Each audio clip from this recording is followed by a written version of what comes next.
¿Qué es lo que hace que el niño, desde que nace, puede ir soltándose? Puede ir separándose.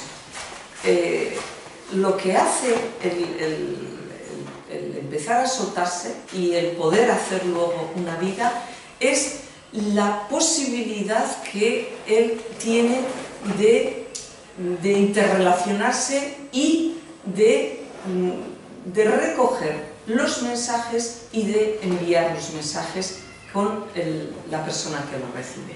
Y esto se hace con la utilización del lenguaje.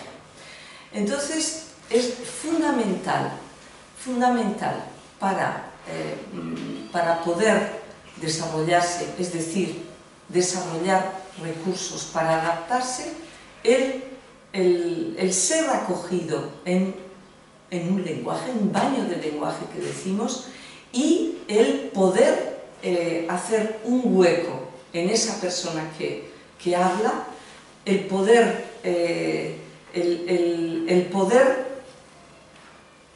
las señales que se emiten, el poder transmitirlas, que sean recogidas y luego poder recoger lo que corresponde del lenguaje de la persona que lo da. En este sentido, si vamos poquito a poquito pensando desde que nace el niño hasta que puede entrar en ese lenguaje de la persona que le acoge. De las necesidades, el niño va pudiendo ver poco a poco que aquel que cubre sus necesidades no está solo para él. Y va viendo que ese que le ha recibido, pues a veces no cubre todas sus necesidades. Y ahí es donde el niño va soltando y haciendo que se desarrolle en él una posibilidad de demanda, de pedir, de elaborar un lenguaje propio, un pensamiento primero y un lenguaje. Y ahí es la capacidad que pueda tener ese niño de ir desarrollando ese lenguaje, es lo que va a hacer que luego pueda ordenarse, que luego pueda separarse y tenga la capacidad de adaptarse a otras personas. En este sentido, ya en el primer año podemos ver que hay niños que tienen dificultades para adaptarse. Y a veces ocurre, lo podemos ver, que ya se pueda detectar en el primer año enfermedades mentales muy graves. Bueno, sabemos y hemos oído muchas veces del autismo, pero más adelante sí que en el mismo primer año se pueden detectar a veces otro tipo de enfermedades, como pueden ser pequeños signos que pueden hacer pensar en psicosis, ya por la manera como pueden relacionarse con las personas que le acogen, y más adelante vamos viendo otro tipo de signos que ya pueden hacer pensar en otro tipo de enfermedades mentales. Con lo cual, yo diría que la capacidad, los recursos para adaptarse se empiezan a desarrollar desde antes de nacer, bueno, y ya desde que se nace, por supuesto, pero desde antes. A medida que va creciendo el niño, vamos viendo ya en su manera, para mí es fundamental su manera de hablar, cómo va pudiendo hablar y relacionarse con el entorno. Es algo que nos da una pista muy grande de la capacidad que puede tener un niño para adaptarse. ¿Qué es adaptarse entonces? Para mí adaptarse es tener los recursos suficientes para entender el entorno y para poder hacer una interacción con ese entorno, poder vivir en interacción con ese entorno. Entonces, importantísimo que ese niño tenga esa familia que le ha acogido, que le protege. Importantísimo que el niño con su familia pueda tener también la capacidad de desarrollarse en un entorno, socializarse en un entorno mayor y más amplio, quiero decir, y a medida que va creciendo, tenga luego la posibilidad de separarse de esa familia para ir poco a poco construyendo su propia vida. Entonces hay momentos, cada vez que hay una separación, hay una puesta a prueba de los recursos que cada niño o cada persona tiene para adaptarse. Y lo vemos, voy a dar unos cuantos momentos, voy a hablar de unos cuantos momentos que en la vida de una persona son muy importantes porque ponen a prueba estos recursos. Entonces, los primeros momentos de separación a los que se tiene que enfrentar el niño es en las separaciones cuando va a la escuela, fundamentalmente. En la guardería ya se puede ver, pero cuando va a la escuela, digamos, grosso modo. Cuando va a la escuela hay niños que, bueno, parece que ni sufren ni, bueno, pues van, enseguida están a gusto, se hacen, pueden despedir, porque el que no puede despedir para nosotros ya supone un problema de adaptación, el que no puede decir adiós a quien le acompaña, el que no puede decir adiós porque no le importa dónde le deja, es para mí un signo importante de dificultad de adaptación, aunque muchas veces parece que es una buenísima adaptación, no es así. Más adelante, otro momento importante es cuando el niño se las tiene que arreglar con la lectura y la escritura. También nos da un índice de cómo se las arregla con el entorno, de cómo se las arregla con un lenguaje diferente, no el lenguaje hablado, con el lenguaje escrito y con lo que él tiene que entender que el entorno le proporciona como mensaje. Entonces, alrededor de los 5 o 6 años, a veces se puede ver signos que nos hacen pensar en dificultades para adaptarse. Más adelante, alrededor de los 12 años, sí tenemos también otro momento en el que se pone a prueba. Es el momento en el que se toma conciencia, se va tomando conciencia de que los padres no son lo que se imaginaban de pequeño. Entonces, hay ese momento de una nueva separación con los padres, porque es el decir, estos no eran aquellos maravillosos, y los padres caen en la mente del niño, y tienen que construir con lo que no son, no fueron, o sea, con lo que son, pero con lo que ellos dejan caer, tienen que construir esa figura de padre y madre diferente, y ellos van entonces construyéndose separadamente. Ahí, además, suele coincidir con un momento de cambio de ciclo en la escuela. Ahora es la entrada en la ESO, pero en otra época, aunque no fuera la misma distribución escolar, también era un momento en el que se entraba a otro tipo de aprendizaje en la escuela. Y incluso hace muchísimos años, pues era un momento, ahí por los 14 años, en el que, bueno, pues había que escoger si estudiar o no estudiar, o sea, que más o menos viene a ser lo mismo que ahora, de otra manera.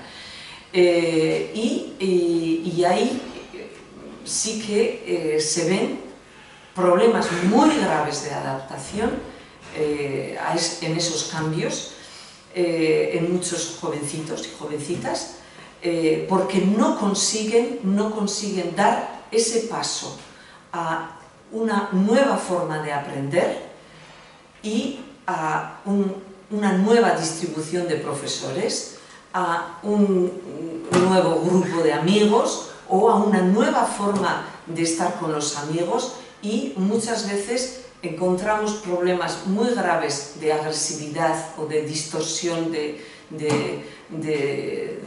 las imágenes que se pueden tener de los compañeros, de distorsión de la realidad. Muchas veces se empiezan a ver hacia esa edad, hacia los 12, 14 años.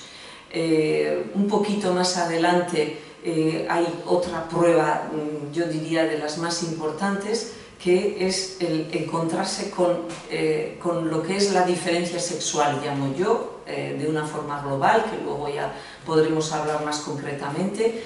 Es el encontrarse de una forma más consciente, porque antes, claro, que se encuentran, se tienen novios de pequeñitos y bueno, pues, hay un conocimiento sobre la diferencia de sexos, pero hay alrededor de los 14, 15, 16 años es la puesta a prueba de la propia identidad sexual en relación con la que se puede vislumbrar en compañeros, compañeras, y además con la capacidad de actuar de otra manera. Y es un momento de puesta a prueba fundamental. Muchos de los comienzos de enfermedad mental se dan en esa edad por esto. Entonces, la capacidad para adaptarse, yo diría que depende de todo lo que se ha ido construyendo hasta entonces. Bueno, luego, más adelante hay otras pruebas. Bueno, lo que en otra época se solía decir el ir a la mili para los chicos, bueno, pues el casarse para las chicas, yo qué sé, había una serie de actos o de acontecimientos vitales que hacían, eran como nuevamente pruebas, ¿no? Hacían que algunos no pudieran adaptarse. Ahí yo diría, ahora, aunque no haya mili, se ve también. Lo vemos muchas veces en los viajes de estudios, por ejemplo. Más de una vez ocurre que hay descompensaciones que llamo descompensaciones, y que son el origen muchas veces, el origen de enfermedades mentales. ¿Qué es lo que hace que en un viaje de estudios pueda ocurrir esto? Digo viaje de estudios, pero puede ser también la salida de una noche con amigos y el encontrarse con alguna escena que a algunos les puede hacer tal daño que les produce un salir de la realidad, y es como algo que ya de antes faltaba para simbolizar interiormente, faltaba interiormente, y no hay capacidad para adaptarse al efecto que eso produce. Por eso yo ahí diría, es puesta a prueba de la capacidad de adaptarse. Más adelante se ven en inicios de trabajo, de algunos trabajos, se puede ver en el nacimiento de los hijos, se puede ver en encuentros, en primeros encuentros de relaciones, en primeras relaciones sexuales, se puede ver momentos en cada acontecimiento que pone a prueba a una persona porque interiormente no tiene la estructura suficiente para hacer frente, hay una posibilidad de ruptura de un orden interior, que lo vamos haciendo desde que nacemos, y una posibilidad de desencadenamiento de una enfermedad mental. Para mí esos son momentos en los que se ven las dificultades graves de adaptación. Entonces, y viniendo en el coche hablábamos un poco, esto es lo que una persona puede vivir como dificultad grave. Pero cuando eso se produce, el entorno es fundamental, por supuesto, porque cuando se produce la ruptura con la realidad a la que hay que adaptarse, el entorno es fundamental, el entorno cercano y el entorno más amplio, en el sentido de primero la percepción de qué está ocurriendo. En esa percepción que se produce, en la que se produce una angustia muy grande en todo el que rodea a la persona que le ocurre eso, cómo se hace frente a esa angustia es fundamental también para la acogida y para la adaptación de la persona que ha sufrido esa ruptura. ¿Qué importancia puede tener el que en una criatura, sí, porque estamos hablando de antes de nacer, sí, qué importancia puede tener que alguno de los padres, sí, o ambos, sí, tengan una patología mental? Sí, sí, bien. Bueno, tiene una importancia fundamental. Ahora, eso no quiere decir que el niño va a ser enfermo mental. Es decir, para mí tiene una importancia fundamental cómo los padres viven esa enfermedad mental.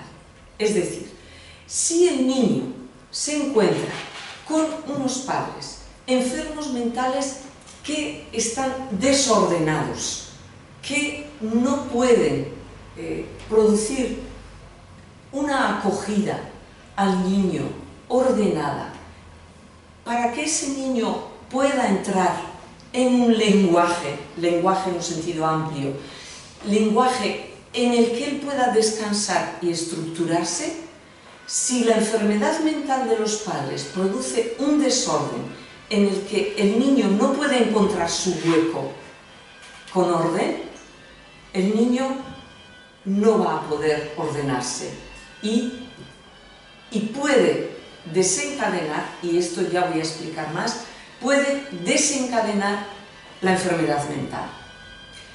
Es decir, yo pienso que puede haber una fragilidad de antes de nacer, que es lo que se dice, hay un factor genético.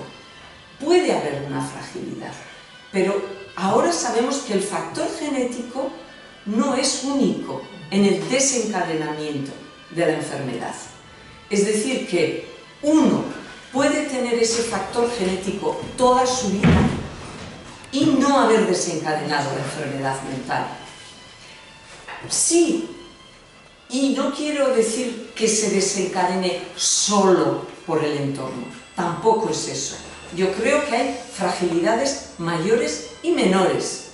Como he dicho, yo creo que hay niños que nacen ya con una enfermedad mental y tienen que adaptarse con su enfermedad y se adaptan.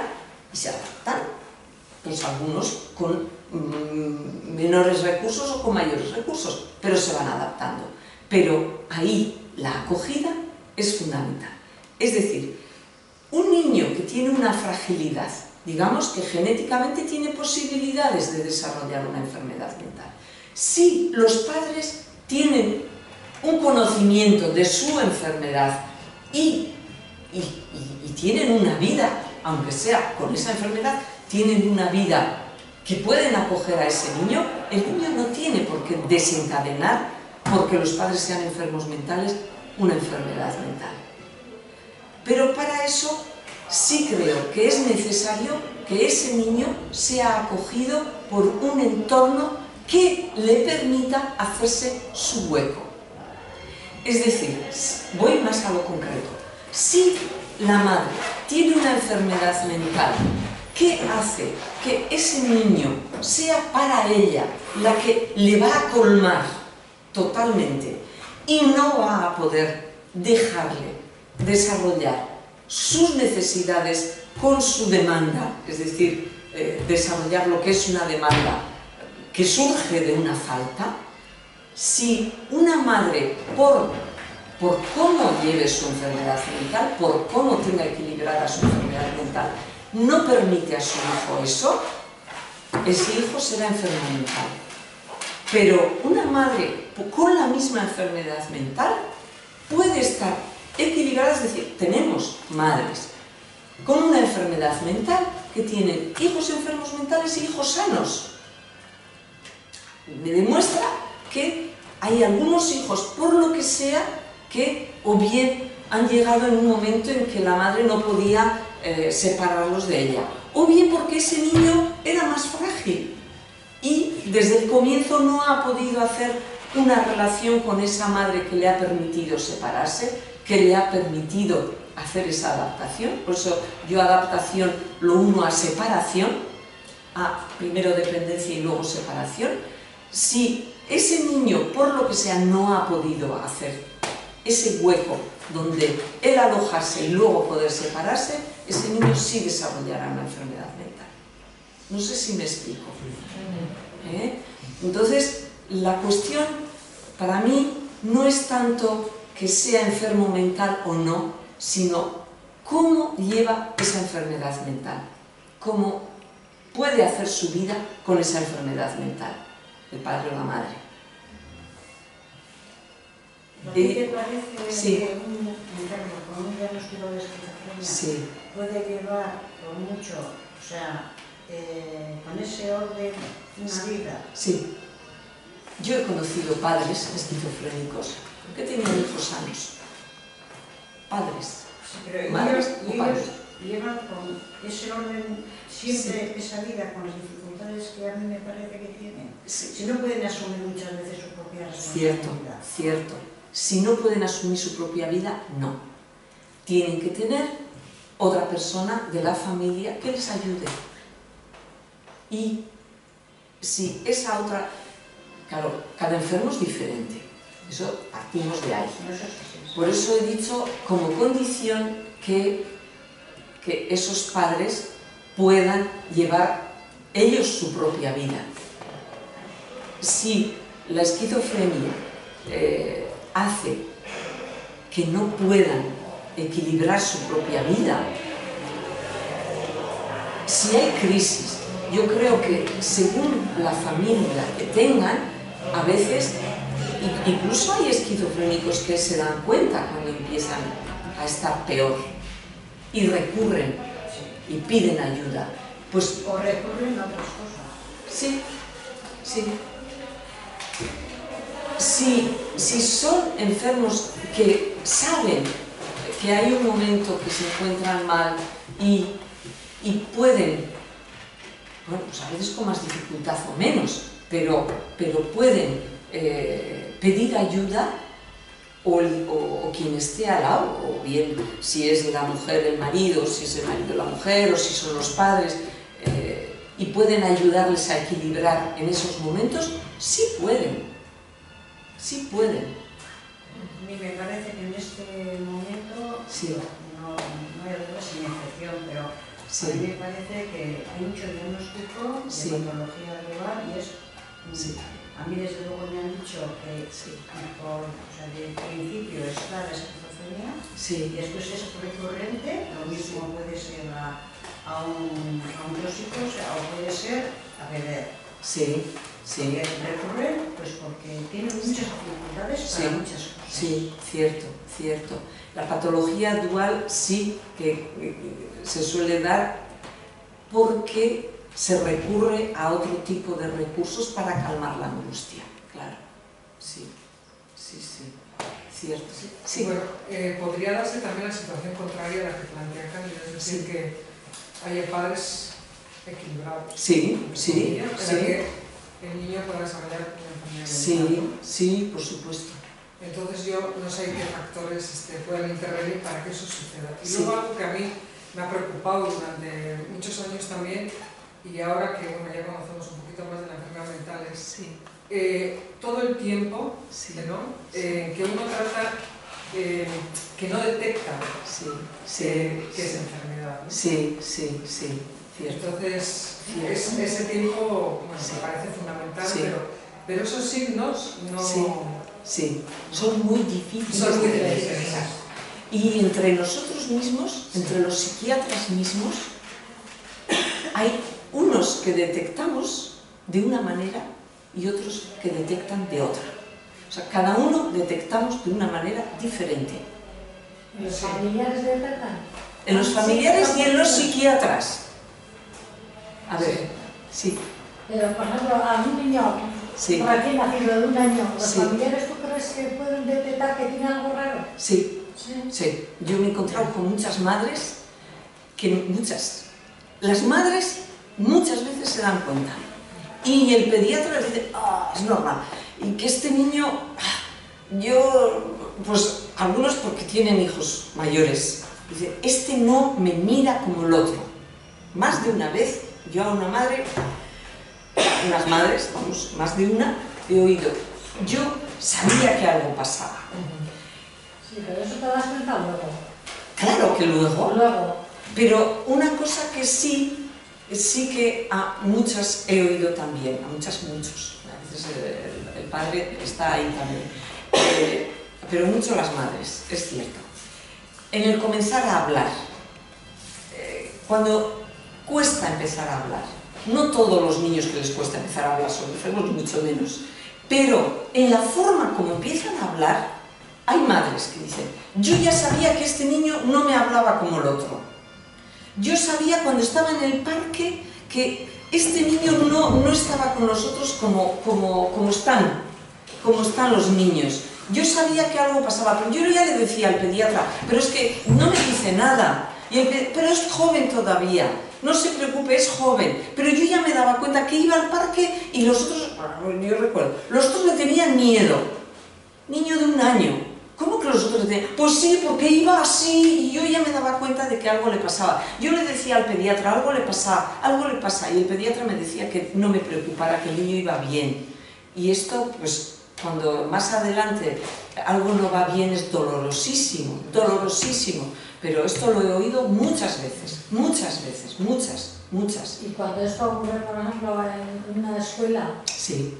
los profesores ya están Sí. preparados para Bueno, detectar todos, no sé. los profesores detectan... Hasta ahora no sé. Bien, Ya ahora no. sí. Los profesores con experiencia se dan cuenta perfectamente. Lo que pasa No hay que herramientas. no saben cómo hacer. Profesores sin experiencia, bueno, se dan cuenta que ocurren cosas y, bueno, pues tratan de hacer con lo que ocurre. Pero yo diría que algo ocurre, muchos se dan cuenta. Pero ¿a quién decir eso y cómo decir? Pues muchas veces prefieren pasar y decir, bueno, ya ha seguido, ya ha aprendido, ha pasado de curso, punto. Pero yo sí me he encontrado con muchos profesores que se han dado cuenta de algo pasaba. Muchas veces también que pues el niño no juega, o el niño arma alboroto, o tiene unas casquetas imposibles, o cosas así, y van al pediatra, y se trata de reconducir las cosas, y bueno, pues ya se ha calmado, unos tratamientos pues que sí, que con el psicólogo, y ahí está la capacidad de la familia de hacer que ese niño siga para adelante también, y bueno, y sigue para adelante, mejora. Yo diría, bueno, pues bien, aunque luego se desarrolle la enfermedad mental y digamos, entonces ya se sabía algo. pero aún y todo no se podía diagnosticar. A veces sí se puede diagnosticar. Por eso digo que entre nosotros mismos muchas veces nos ocurre que en niños pequeños, por la manera como se dirigen a nosotros, algunos sí decimos, hombre, aquí está pasando algo, este niño no está conmigo como yo espero que podía estar. Algo está ocurriendo, no me toma como la persona diferente de sus padres con la que se tiene que relacionar, no se adapta a que yo soy una persona diferente y a quién soy yo, y según la edad, ese quién soy yo, pues para él es la amiga de mi madre, o es el médico, o es el... Bueno, pues hay niños que no captan esas cosas, entonces te das cuenta y dices, aquí algo está pasando. Entonces, en ese algo está pasando, tú puedes decir algo está pasando. No puedes muchas veces decir hasta cuánto eso que está pasando es grave, más o menos grave, pero sí te das cuenta. Entonces, bueno, pues a veces se puede hacer algo más de lo que se está haciendo, pero mientras puedas seguir en el grupo, diría yo, puedas seguir pues su vida, haciendo su vida con lo que tiene, digamos, un seguimiento, cuando se ven esas cosas, un seguimiento es necesario. O sea, si yo veo un niño que yo sospecho algo, no digo, bueno, hace falta un tratamiento así, porque tampoco tenemos un tratamiento especial, según las edades también, pero sí un seguimiento para ver cómo se va desarrollando y ver si la interacción con el entorno va siguiendo o al contrario se va estancando, o al contrario, pues, todo eso sí es necesario seguirlo. Entonces, claro, según cómo hacemos los diagnósticos los psiquiatras, ese seguimiento se hace de una manera o de otra, y es muy variable de unos a otros, eso es así. Entonces, pues hay algunos que dicen, bueno, mientras siga en el grupo, bueno, cuando tenga otra vez problemas, bueno, ya vendrán.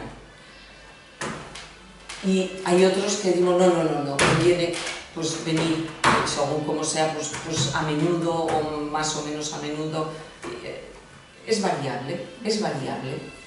Sí. Sí. ¿Por qué para vosotros como profesionales a veces es tan difícil diagnosticar, ¿no? Sí. O sea, porque ahí yo he oído a familiares, es que pasan años, ¿no? Y de repente no me han diagnosticado, ¿no? Sí, sí. O de repente a los tantos años me dicen que tengo esto, ¿no? Sí, sí. Es lo mismo, pero al revés, de la noche a la mañana que te digan lo mismo, pues que te digan que ve cosas raras.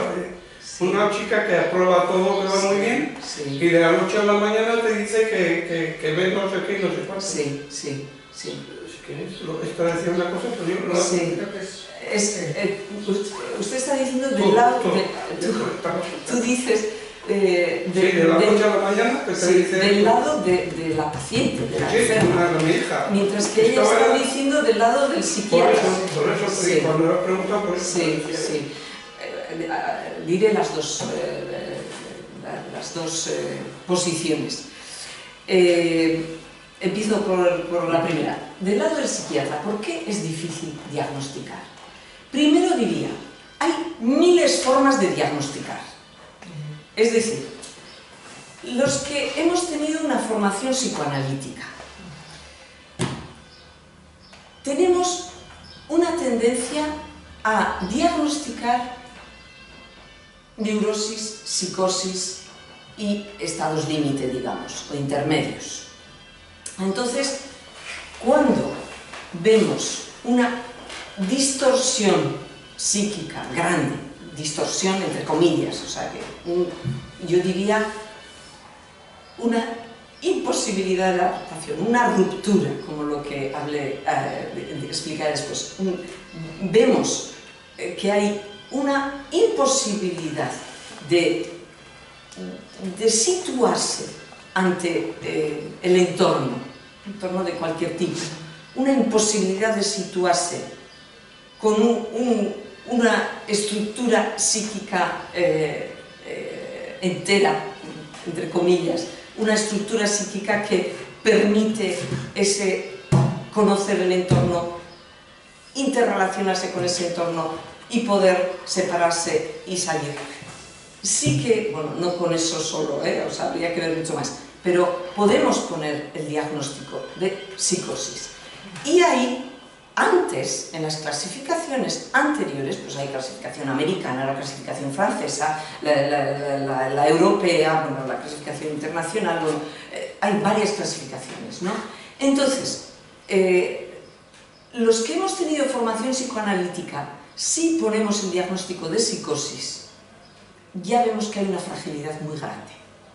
Entonces, luego, o sea, una fragilidad, decimos, llamemos enfermedad mental. Hombre, hay momentos en los que ya la ruptura es tan grande que sí, enfermedad mental. Pero podemos decir, hay estructura psicótica, pero no está, lo que antes decía, no ha descompensado. Y para nosotros puede ser una persona que haga toda una vida sin descompensar, pero sabemos que esa persona en un momento, por nuestro diagnóstico de psicosis, pensamos que es una persona que puede descompensar. Entonces, teniendo experiencia en esta forma de diagnosticar, sí diagnosticamos la fragilidad muy fácil, muy fácil. Bueno, lo decimos fácil. Mientras que ya de ahí, el pasar a los otros diagnósticos, esquizofrenia, bipolaridad, depresiomanía, la bipolaridad, el decir episodio de descompensación psicótica agudo, el decir paranoia, el decir, bueno, todo eso ya va después. Va después, quiero decir, cuando ya se conoce más a la persona y se puede decir la forma como ha desarrollado un proceso de enfermedad para poder adaptarse. Ya explicaré eso. Todo eso que desarrolla el enfermo para poder adaptarse es lo que entra en las otras clasificaciones, lo que nosotros llamamos pues, el delirio de una manera o de otra, las alucinaciones, bueno, todas esas sintomatologías es lo que va a definir la enfermedad mental en todas las otras clasificaciones. Entonces, es difícil porque uno puede estar, bueno, pues en esa adaptación con los recursos que tiene, puede estar llevando su vida mal que bien, y mientras está ahí, el que no ha hecho una formación psicoanalítica se sirve de, bueno, pues tiene pues, incoherencia en tal punto, tiene discordancia, tiene esto o lo otro, se fija en estas cuestiones y dice, pues sí o no. Es difícil ahí, si no hay los síntomas positivos, pues alucinaciones, si no hay eso, es muy difícil decir por esos otros síntomas de inadaptación, digamos, es decir, es enfermo o no es enfermo. Y ahí vienen muchas dificultades porque, y nos ocurre a nosotros, muchas dificultades en el sentido de decir, tiene trastornos de comportamiento, tiene, con los niños mucho, trastorno negativista desafiante, tiene, que son toda la serie de diagnósticos que están en las clasificaciones, pues el DSM, el del CIE, todas esas clasificaciones. Y son clasificaciones en las que se puede hacer un diagnóstico no tan grave. Uno se puede refugiar en decir no enfermedad mental, más bien trastorno comportamiento, trastorno de alimentación, trastorno de conducta alimentaria, vamos, trastorno de comportamiento, toda una serie de trastornos, ¿no? Porque dar el diagnóstico de enfermedad exigiría algo, o bien un síntoma positivo, o síntoma positivo me refiero a esto, a delirios, alucinaciones, este tipo de cuestiones, o lo demás si hubiera otro tipo de posibilidades como un tipo de enfermedad orgánica, pues un bicho o algo que se pudiera ver. porque si no, poner un diagnóstico de enfermedad mental grave sin estar seguro es un error gravísimo, gravísimo. Entonces, yo diría que si nos cuesta tanto es porque nos protegemos de no poner un nombre que puede hacer mucho daño si no es claro. Entonces, por eso digo que quizá los que nos servimos del diagnóstico de psicosis, quizá más fácilmente podemos dialogar con el paciente y con la familia diciendo, pues yo tengo la sensación de que puede haber, pues, con unos signos no tan claros, puede haber una estructura de tipo psicótico, es decir, para mí es como decir, hay una fragilidad muy grande, pero no puedo precisar una enfermedad mental. Pero eso es duro también decirlo. Pero es menos duro, bueno.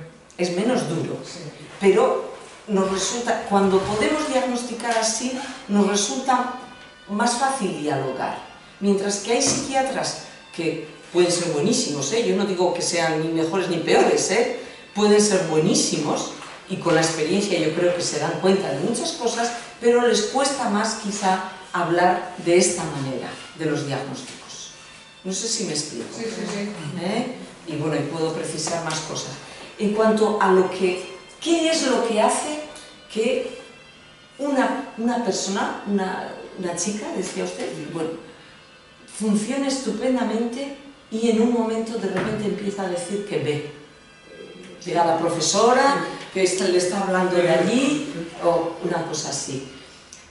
Yo ahí llamo rupturas. Hay rupturas con la realidad, con la realidad.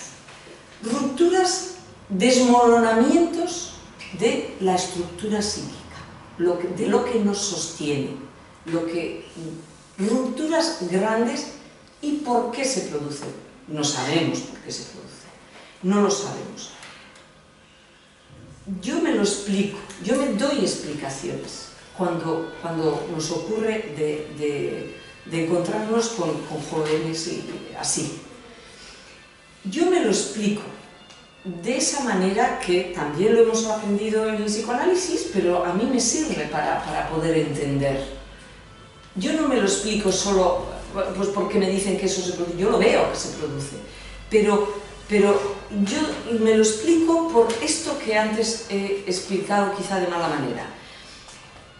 Si nosotros nos podemos ordenar, diría yo, en una vida, o sea, si podemos nosotros ordenar nuestra vida, es porque con lo que hemos podido aprender como lenguaje, nos ha servido para hacer un ritmo y para hacer, diría yo, una estructura suficientemente sólida que nos hace enfrentarnos con los que estamos delante. Es como si interiormente, bueno, todo está en el cerebro, pero ahí marcado a través de lo que vamos hablando, de lo que vamos dialogando en un discurso con los de alrededor. Entonces, todo eso lo llevamos dentro, lo llevamos y diría, es lo que cuando oímos al otro decirnos, bueno, pues vamos a ir a tal sitio, vamos a encontrarnos con tales personas y tú a ver si te enamoras de tal, o a ver si... yo he utilizado un término un poco así, pero bueno, a ver cómo te las manejas en el baile con tal. Y hay algunos, baile, bueno, enamoramiento, bueno, pues puede ser, a ver cómo te las arreglas con este chico, a ver, bueno, términos que interiormente, bueno, y más complejos, que bueno, ahora no me vienen, pero es igual, términos que llevamos dentro, todo. Cuando yo me encontré con un chico en tal circunstancia, tengo tal película, tal... nos hemos hecho una imagen de lo de alrededor para poder reaccionar. Y esa imagen interior está hecha a través de todas las relaciones afectivas que hemos tenido en toda nuestra vida. Y cómo nos hemos podido manejar con todo eso. Pero puede haber cosas, puede haber términos, por eso nosotros decimos, a veces son palabras, a veces son frases, no sabemos por qué. Yo recuerdo un chico que me decía que él iba paseando con un amigo y de repente le dice: ¿por qué tú el otro día le insultaste a tal, o le dijiste un insulto, tal insulto? Para mí, este amigo se me hizo indiferente, decía ese chico. Un poco parecido, de otra manera. Es como si la realidad hubiera cambiado. ¿Y por qué cambió? Porque este, que era su amigo, le dijo una frase que él no podía asimilar. No podía asimilar ese insulto. Si yo ese insulto en mi vida lo he dicho, ¿por qué me dices tú eso? Algo que no pudo encajar, ¡plaf!, y le hizo descompensar. Y este chico fue a su casa y su padre me decía: es que llegó a casa con una cara que a mí me parece que ya le había ocurrido algo. Pero bueno, ese chico pudo seguir, pero de allí a un mes empezó a oír cosas, empezó a sentirse mal. Y hablando con él posteriormente, que estaba un poco más tranquilo y bueno, pues ya había rehecho un poco su relación con la realidad, me decía: a mí aquel día, cuando este me dijo esto, es como que todo lo de alrededor cambió para mí. ¿Qué ha ocurrido? No sabemos, pero hay comienzos de descompensación así. Y nosotros solo lo podemos entender porque hay frases dichas de determinada manera que hacen como un hueco, como un vacío interiormente que descuajeringa todo el orden que se lleva dentro. Sí, podrías decir que la red, ¿no? Sí, la red de salud mental. La red de salud mental, educación, sí. Cada vez sí. es mejor, o sea, la atención. Creo que tenemos mejor formación. Sí.